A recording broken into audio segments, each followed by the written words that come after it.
गांधी जी स्वतंत्रता की लड़ाई अहिंसा के माध्यम से लड़ना चाहते थे। नमक कानून तोड़ने का आंदोलन भी गांधी जी अहिंसात्मक ही चलाना चाहते थे।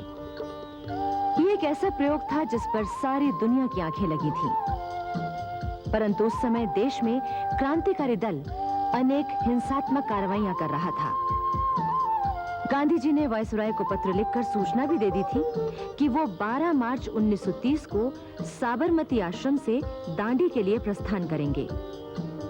लेकिन वायसराय ने उन्हें सीधा साधा उत्तर दे दिया कि आप कानून हाथ में न लें। नमक कानून भंग होने से अशांति और अव्यवस्था फैल जाएगी और तब सरकार को कड़े कदम उठाने पड़ेंगे। 12 मार्च 1930 को साबरमती आश्रम में देशी तथा विदेशी अखबारों के संवाददाता पहुंच चुके थे। गांधी जी ने उन्हें बताया कि यह यात्रा पैदल होगी। इससे वो जन जन तक पहुंच सकेंगे। जनता जान सकेगी कि अहिंसा की ताकत क्या है। निहत्था इंसान क्या कुछ नहीं कर सकता अगर उसे अपनी आत्मा की शक्ति पर भरोसा हो। ऐतिहासिक दांडी यात्रा के लिए गांधी जी के साथ 79 सत्याग्रही तैयार थे। गांधी जी ने एक अधोवस्त्र पहना था और कंधों पर ऊपरी वस्त्र डाले हुए थे। उनके पीछे 2-2 की पंक्ति में सत्याग्रही खड़े थे। आश्रमवासियों ने पदयात्रा शुरू होने से पहले सबकी आरती उतारी और उपस्थित जनसमूह ने उनका हार्दिक अभिनंदन किया। दांडी यात्रा आरंभ करने से पूर्व गांधी जी ने उपस्थित लोगों के सामने एक छोटा सा किंतु महत्वपूर्ण भाषण दिया। उन्होंने कहा, यदि स्वराज न मिला तो या तो रास्ते में मैं मर जाऊंगा या आश्रम के बाहर रहूंगा। यदि नमक कर न उठा सका तो आश्रम लौटने का भी इरादा नहीं है। उन्होंने ये भी कहा कि जब तक वो दांडी न पहुंच जाएं, तब तक सत्याग्रह शुरू न किया जाए। साबरमती आश्रम से दांडी के लिए जब ये जुलूस चला तो चारों ओर जय जयकार से आकाश गूंज उठा। अहमदाबाद में इतना बड़ा जुलूस पहले कभी नहीं निकला था। सारा नगर इसमें शामिल हो गया था। जुलूस 2 मील लंबा था। जो सड़कों पर खड़े होने की जगह नहीं पा सके थे, वो पेड़ों पर, घरों की छतों पर चढ़ गए थे। 24 दिन तक लगातार ये पद यात्रा चलती रही। रास्ते में जितने भी पड़ाव आए, वहां गांधी जी ने भाषण दिए। उनका भाषण सुनने के लिए हजारों की भीड़ एकत्र हो जाती थी। यात्रा के दौरान जंबूसर में जवाहरलाल नेहरू और मोतीलाल नेहरू ने गांधी जी से मुलाकात की और आगे का कार्यक्रम तय किया, क्योंकि ये तय था कि कानून तोड़ने के बाद सभी नेताओं को गिरफ्तार किया जाएगा। देश भर के बड़े नेता इसी तैयारी में जुटे थे कि उनके जेल जाने के बाद सत्याग्रह को कैसे जारी रखा जाएगा। पंडित नेहरू ने आत्मकथा में लिखा है कि जंबूसर में मुलाकात के बाद गांधी जी अपने दल के साथ दांडी यात्रा के दूसरे पड़ाव के लिए पैदल चल पड़े। वो हाथ में लाठी लिए हुए अपने अनुयायियों के आगे आगे जा रहे थे। उनके कदम मजबूत थे और चेहरे पर शांति तथा निर्भयता छिटकी पड़ती थी। वो एक दिल हिला देने वाला दृश्य था। 5 अप्रैल 1930 को गांधी जी दांडी पहुंच गए। वहां सरोजनी नायडू आदि देशभक्तों ने उनका स्वागत किया। ये निश्चय किया गया कि 6 अप्रैल को समुद्र तट पर जाकर नमक कानून तोड़ेंगे। 6 अप्रैल की तिथि इसलिए भी रखी गई कि उसी दिन से राष्ट्रीय सप्ताह भी शुरू होता था। ये राष्ट्रीय सप्ताह जलियांवाला बाग की स्मृति में मनाया जाता था। 5 अप्रैल को रात भर सत्याग्रहियों ने प्रार्थना की। 6 अप्रैल की सुबह सब लोग गांधी जी के साथ समुद्र में नहाकर समुद्र तट पर आए। गांधी जी ने सागर की लहरों द्वारा छोड़ा हुआ नमक उठाया। इस प्रकार गांधी जी ने ब्रिटिश सरकार के उस कानून को तोड़ दिया जिसके अनुसार सरकारी ठेके के अलावा उठाया हुआ नमक रखना गैर कानूनी था। इसके बाद तो सभी लोग नमक लेने के लिए बढ़ चले। पुलिस वहां पहले से ही मौजूद थी। उसने तुरंत लोगों को गिरफ्तार करना शुरू कर दिया, किंतु गांधी जी को गिरफ्तार नहीं किया गया। उधर 6 अप्रैल को ही देश भर में अनेक स्थानों पर नमक कानून तोड़ा गया। उत्तर प्रदेश, बंगाल, बंबई, दिल्ली, बिहार में पुलिस ने आंदोलनकारियों को पीटा। कराची, पेशावर और मद्रास में तो गोली भी चलाई गई। देश के अन्य भागों में नमक सत्याग्रह जितनी तेजी से शुरू हुआ, उसके बारे में नेहरू जी का ये वाक्य अत्यंत महत्वपूर्ण है। ऐसा मालूम हुआ कि जैसे कोई बटन दबा दिया गया और अचानक सारे देश में, शहरों में, गांव में जिधर देखो रोज नमक बनाने की ही धूम मच गई। नमक सत्याग्रह के सिलसिले में जवाहरलाल नेहरू, वल्लभ भाई पटेल आदि अनेक बड़े नेता भी गिरफ्तार करके जेल में डाल दिए गए, किंतु गांधी जी को फिर भी गिरफ्तार नहीं किया गया। अब गांधी जी ने दूसरा कार्यक्रम बनाया। गुजरात में धरसना में सरकारी नमक का गोदाम था। गांधी जी ने तय किया कि इस गोदाम पर धावा बोलकर सरकारी नमक पर कब्जा कर लिया जाए, किंतु यह धावा अहिंसात्मक था। गांधी जी ने इसकी सूचना भी वायसराय को दे दी थी। ब्रिटिश सरकार को लगा कि अब स्थिति बिगड़ सकती है। 4 मई की रात गांधी जी सूरत जिले के कराड़ी शिविर में सो रहे थे। रात के 1:15 बजे सूरत के अंग्रेज जिला मजिस्ट्रेट ने 30 बंदूकधारी और 2 अफसरों के साथ कराड़ी शिविर को घेर लिया। वो गांधी जी को गिरफ्तार करने आए थे। गांधी जी को जगा दिया गया। जिला मजिस्ट्रेट ने गांधी जी के कहने पर गिरफ्तारी का आदेश पढ़कर सुनाया।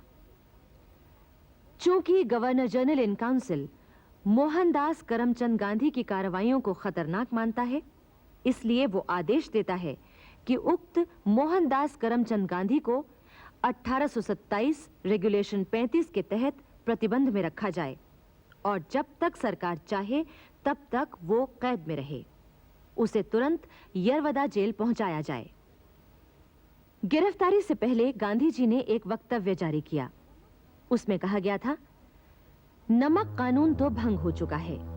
अब प्रत्येक व्यक्ति जो मुकदमे का खतरा उठा सकता हो, चाहे जहां नमक बनाने के लिए स्वतंत्र है।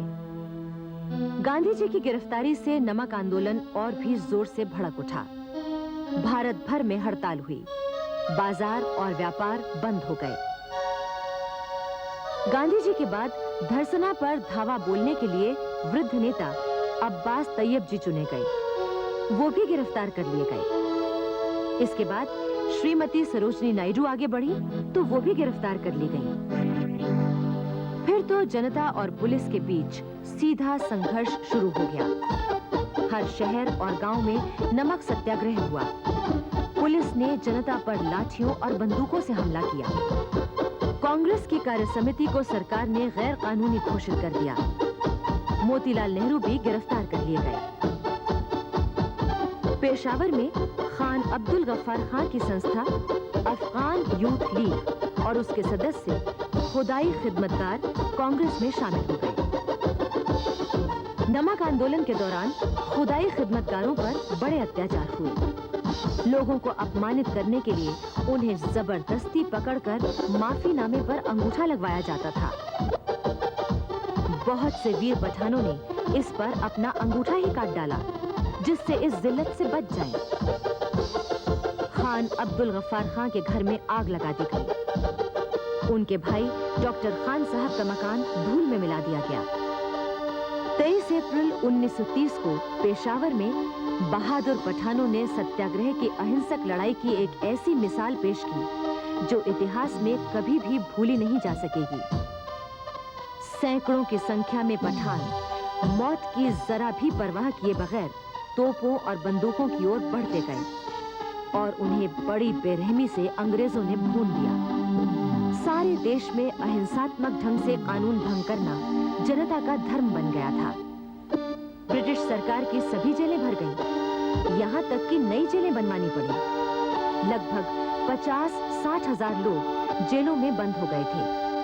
फिर भी आंदोलन की तेजी में कोई कमी नहीं आई। बंबई में कपड़ा मिल मजदूरों ने हड़ताल की। मद्रास में आंदोलनकारियों को पीटा गया। बंगाल में छात्रों पर लाठियां बरसी। गुजरात में बारदोली और बोरमद में किसानों पर जुल्म हुए। उस समय सारा भारत आंदोलन के प्रभाव की गिरफ्त में आ चुका था। वास्तव में इस आंदोलन ने ब्रिटिश सरकार की नींव हिला दी थी। इससे गांधी जी की कांग्रेस में पकड़ गहरी हो गई। उनका प्रभाव तेजी से फैलने लगा था। इसी बीच क्रांतिकारी भी अपना काम कर रहे थे। 18 अप्रैल 1930 को चटगांव के पास करीब 70 नौजवानों ने सूर्य सेन के नेतृत्व में एक साथ अनेक सरकारी प्रतिष्ठानों पर आक्रमण कर दिया। उन्होंने शस्त्रागार लूट लिया।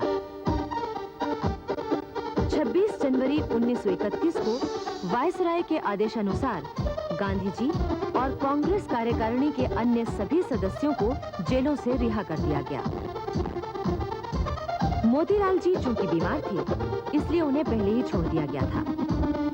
जवाहरलाल नेहरू जब नैनी जेल से छूटकर घर पहुंचे, तो बीमार पिता को देखकर उनके दिल को बड़ा धक्का लगा था। नेहरू जी ने लिखा है, वो एक बूढ़े शेर की तरह, जिसका शरीर बुरी तरह जख्मी हो गया हो, जिसकी ताकत शरीर से करीब करीब चली गई हो, बैठे थे। लेकिन उस हालत में भी उनकी शान तो सिंहों या राजाओं जैसी ही थी। कुछ ही दिन बाद गांधी जी मोतीलाल नेहरू जी से मिलने आए। उस समय मोतीलाल जी ने कहा था, महात्मा जी, मैं जल्दी ही चला जाने वाला हूँ। स्वराज देखने के लिए जिंदा नहीं रहूंगा, लेकिन मैं जानता हूँ कि आपने स्वराज जीत लिया है और जल्दी ही वो आपके हाथ में आ जाएगा। इसके कुछ ही दिन बाद यानी 6 फरवरी 1931 को मोतीलाल नेहरू का देहांत हो गया। देश का एक महान त्यागी नेता उठ गया।